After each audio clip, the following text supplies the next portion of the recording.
शाब्दिक अर्थ नै खोज्ने हो भने विगतका चेपाङ र भोकमरी शब्दको कुनै तारतम्य मिल्दैन। तर व्यवहारिक रूपमा भने चेपाङ र भोकमरी पर्यायवाची जस्तै बनेको छ। किनकि हरेक हिसाबले पिछडिएका चेपाङ समुदाय यति बेला भोकमरीको चपेटामा छन्। हुन त यो कुनै नौलो विषय होइन, न त चेपाङ समुदायको लागि पहिलो पटक नै भएको हो।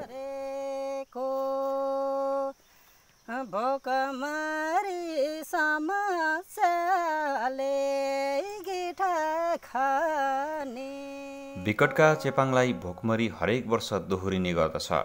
दुःख र भोक के हो भन्ने विषयमा बुझ्नको लागि अनकन्टार भिरको कुना र पाखा पखेरामा छाप्रो हालेर जीवनको यात्रा दौडाइरहेका चेपाङ समुदायलाई हेरेको छ।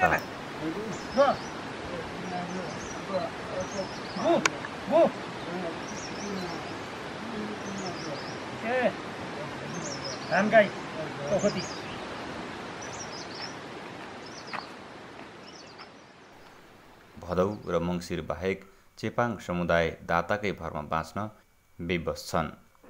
पखेरो जमिनमा दुःख र परिश्रम अनुसारको उत्पादन नहुँदा मिठो मसिनो खानको लागि पनि सपना देख्नुपर्ने बाध्यतामा छन्।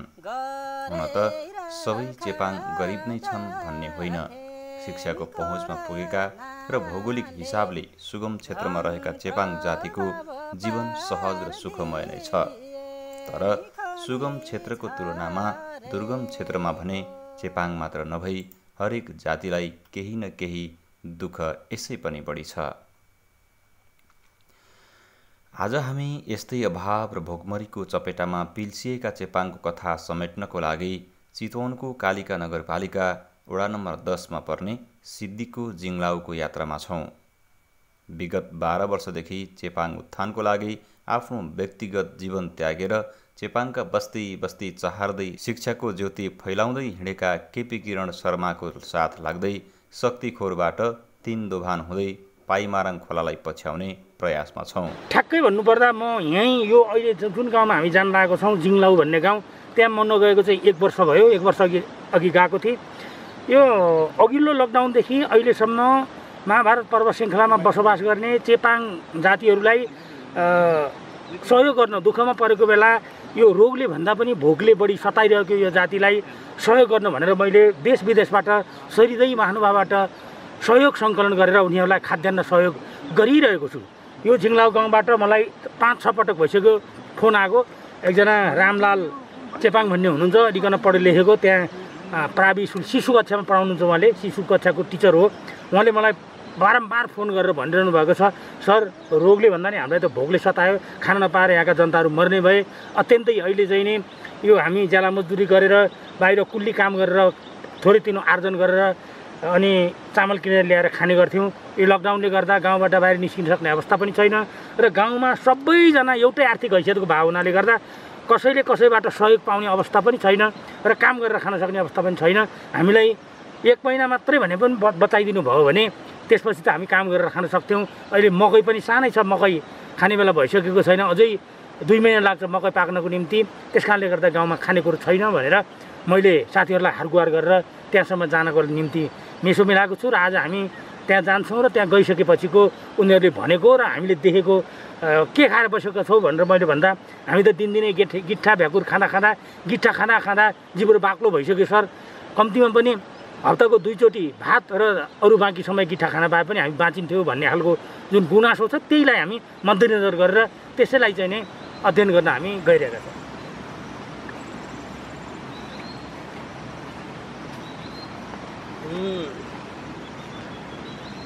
एकजना चेपाङ दाइले सुरुमै आउने बित्तिकै एउटा मर्मस्पर्शी कुरा राख्नुभयो। अब हाम्रो लागि पनि त्यो एउटा मनमै पोले जस्तो, मुटुमै हाने जस्तो शब्द। हामी पटक पटक आउँछौँ, कुरा उठाउँछौँ, राज्यको ध्यानाकर्षण होस् भन्छौँ। तर नेतृत्व र सरकार नेताहरू गैर जिम्मेवार बन्दाखेरि, हामी पत्रकारले पटक पटक उठाउँदा पनि जनता असन्तुष्ट बन्दाखेरि चाहिँ कता कता नमिठो लाग्ने, मुटु घुम्चे जस्तो लाग्ने हुँदो रहेछ कि। त्यही भएर पत्रकारले उठाएका विषयवस्तुमा नेतृत्व किन गैर जिम्मेवार बन्छ होला भन्ने प्रश्न चाहिँ म यो सिद्धिको यो ठाउँमा आएर पनि गर्न चाहन्छु कि। किन पत्रकारले गलत त उठाउँदैन, सही त सही नै यहाँको वस्तुस्थिति लैजाने हो। तर स्थानीयको माग पुरा नहुँदा उनीहरूले व्यक्त गर्ने शब्दले कता कता यति धेरै दुःख गरेर विषयवस्तु उठान गर्दा पनि अनि मुटु चस्स हुँदो रहेछ क्या। कहिले होला उहाँहरूले त्यो समाधान पाउने, सुख पाउने भन्ने लाग्छ क्या। यात्राका क्रममा भेटिएका केही व्यक्तिहरूसँग पनि हामीले वर्तमान अवस्थाबारे जानकारी लिने प्रयास गर्यौँ। जे छ घरमा त्यही अलिअलि लटरपटर धान्दैछ। केले धान्नु भएको छ? मकैहरू खाने बेला भएको छ? कस्तो छ? मकै खाने बेला भएको छ। अब के गर्ने, अब सबहरूले यसो अलिअलि भएको चिज अब के पाठापाठी बेचेर पनि सबले कमाउनु जान सकेको छैन बाटो यात्रा बाटोमा होइन। अनि अब के गर्ने, अब ढेँडो पिठो जे होस् घरमा त्यही छ होइन।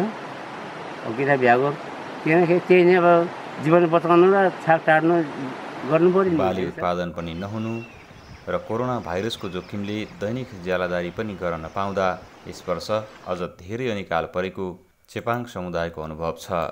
पहिला चाहिँ 6 महिना अनिकाल 6 महिना सहकाल भन्थ्यो सर। अहिले चाहिँ भनौँ अब 12 महिना अनिकाल जस्तो नै देखिन्छ सर। आम्दानीको बाटोहरू के छ गाउँलेहरूको? हाम्रो आम्दानी भनेको नै त्यो खसी बोका मात्र थियो सर। त्यसबाट पनि रोग पनि लाग्यो, अलिअलि भाँची छ। अनि त्यो पनि अनिकालले गर्दा सानो बट्नै नपाउँदा सानोमा बेचेर खानु परेको छ। भूमिमा देखिएको यो चेपाङको खोरिया हो। यो चाहिँ 1 वर्ष त्यत्तिकै छोड्छन्, त्यसपछि अर्को वर्ष त्यो फाँडेर झाडी फाँडेर अनि त्यसलाई आगो लगाएर त्यसमा चाहिँ मकै छर्ने गर्छन्। 1 वर्ष खाली छोड्ने, 1 वर्ष खेती गर्ने, यसलाई चाहिँ खोरिया खेती भन्ने चलन छ। अधिकांश चेपाङ समुदायहरू यही खोरियाको भरमा आफ्नो जीविकोपार्जन गर्ने गर्दछन्। यो भिरालो पाखोमा उब्जनी अत्यन्तै कम हुन्छ, मेहनत र परिश्रम अत्यन्तै ज्यादा हुन्छ। रुखमा डोरी बाँधेर त्यो डोरी समाउँदै भिरमा मकै रोपेको त्यो दृश्य हामीले देखिन्छ। त्यो दारुण दृश्य अझै पनि चेपाङ समुदायहरू यो कारीलाग्दो अवस्थाबाट बाहिर निस्कन सकेका छैनन्। यो खोरिया खेतीबाट जबसम्म उनीहरूले पार पाउँदैनन् तहिलेसम्म उनीहरूको दुःख हट्ने छैन। पाइमाराङ खोला समुद्र भेट्न वर्षौँदेखि निरन्तर ओह्रालो लागिरहेको छ।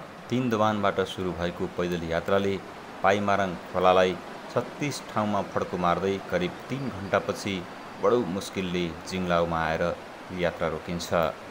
यहाँका चेपाङलाई दुःख कतिको होला भन्ने अनुमान हाम्रो कष्टपूर्ण यात्राले पनि बताइसकेको थियो।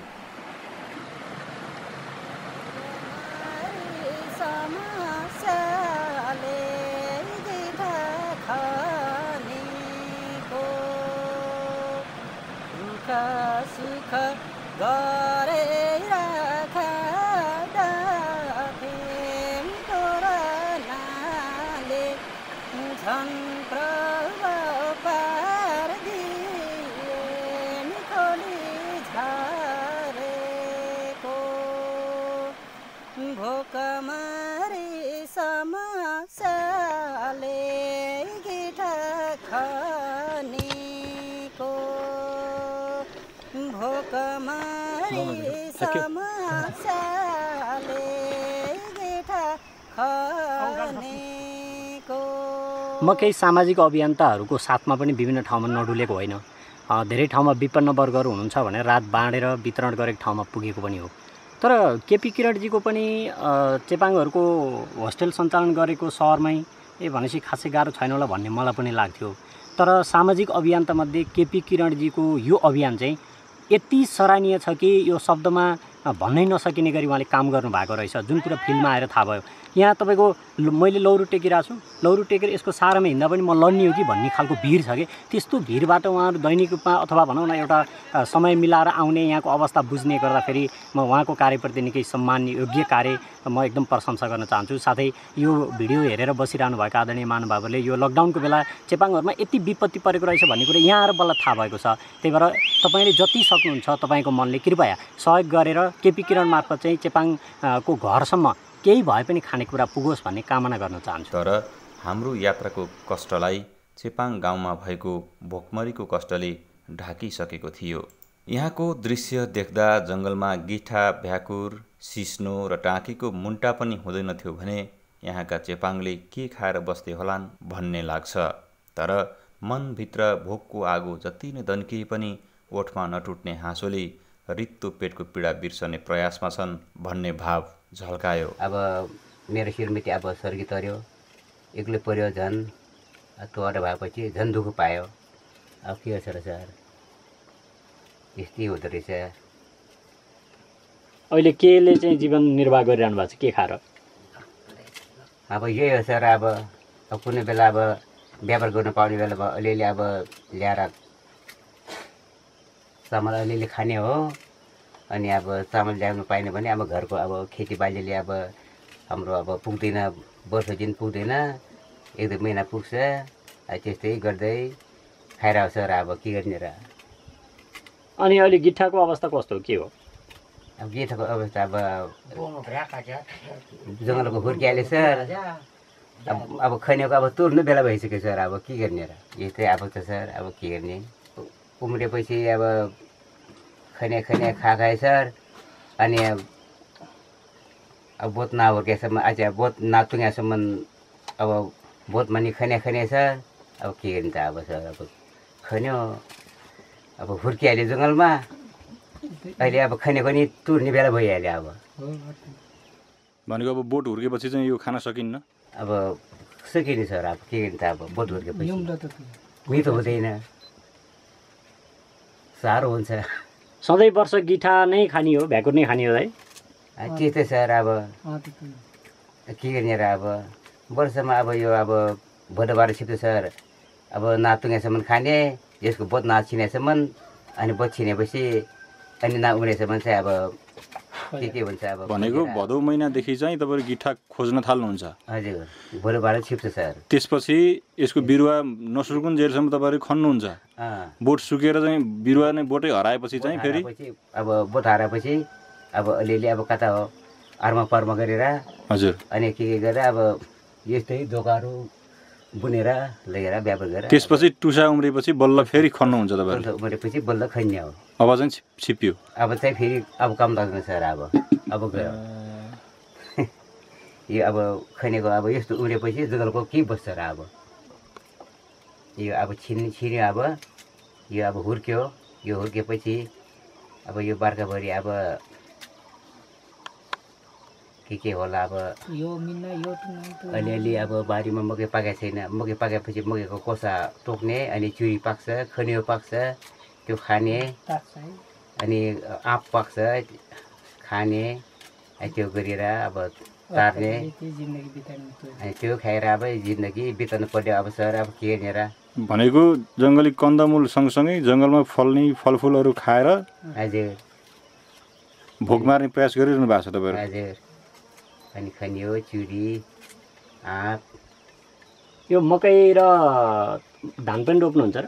धान रोप्ने ठाउँ छैन सर हाम्रो। यस्तै मकै कोदो मात्रै हुन्छ सर।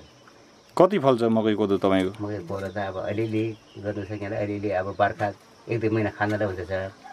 त्यस्तै हो, नत्र भने हाम्रो बर्खा काटेर खाने हुँदैन यहाँ हाम्रो। अनि यो घर पनि तपाईँको यता छारिन्छ होइन? पानी पर्दाखेरि कसरी बस्नुहुन्छ, के छ, कति गाह्रो छ?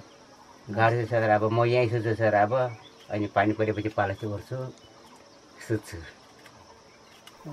देशमा कसले शासन चलाइरहेछ भन्नेसम्म चासो नभएका यहाँका चेपाङलाई एक पेट खान र एक सुरो लगाउन पाए पुग्छ भन्ने चिन्ता मात्रै छ। धेरै जस्तो हाम्रो चाहिँ मजदुरी गरेर खाने समुदायहरू छ। अहिले यो कोरोनाले गर्दाखेरि त्यसरी बाहिर मजदुर गर्न जान पनि पाइएन। अब यहाँ डोको यस्तै चाहिँ नाङ्लो बुनेर, दाला बुनेर खाने सिप भएको मित्रहरूलाई पनि अहिले यो बन्दले गर्दाखेरि बजारतिर त्यसरी लगेर बेच्न पनि पाइएन। अब अहिले विशेष गरेर खाने अब अहिले गेठा नै हो।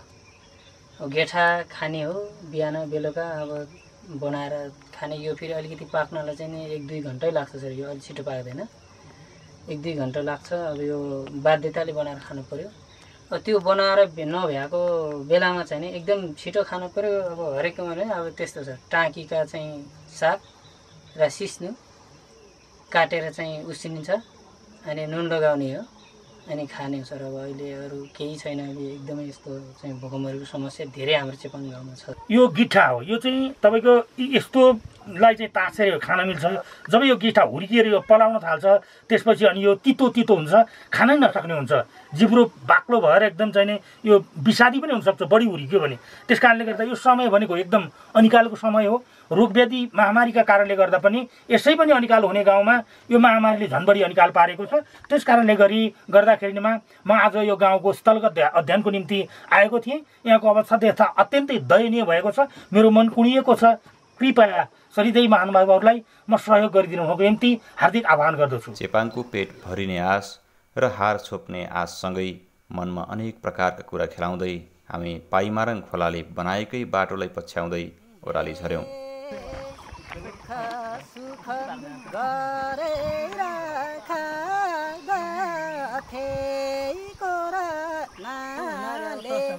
झन् प्रभाव पारदिए खोली झरेको भोकमरी समस्याले गिठा खानेको गरेर खाँदा थियौँ कोरोनाले। पाइमारङ खोलाले पानी फेरेको सदियौँ भइसक्दा कति चेपाङले यही खोलाको उकाली ओह्रालीमा आफ्नो चोला फटाए होलान्। जति जीवित छन् फेरि उही पुर्खाले हिँडेकै बाटोमा आफ्नो जिन्दगीको गोरेटो खनिरहेका छन्। जुन खालको एउटा मैले सूचनाको आधारमा त्यहाँ गइएको थियो त्योभन्दा धेरै विकराल अत्यन्तै भयानक अवस्था, भयावह अवस्था, भोकमरीग्रस्त, खाना नपाइरहेको जनताहरू भोगे परेको अत्यन्तै कठिनतम अवस्थाको महसुस मैले गरेँ। नापतोल नै गर्न मिल्ने भए सदियौँदेखि निरन्तर ओह्राली झरेको पाइमारङ खोलामा कति पानी बगे होलान् त्यो हामी अनुमान समेत गर्न सक्दैनौँ। तर यहाँका चेपाङको चोला कहिल्यै फेरिएन।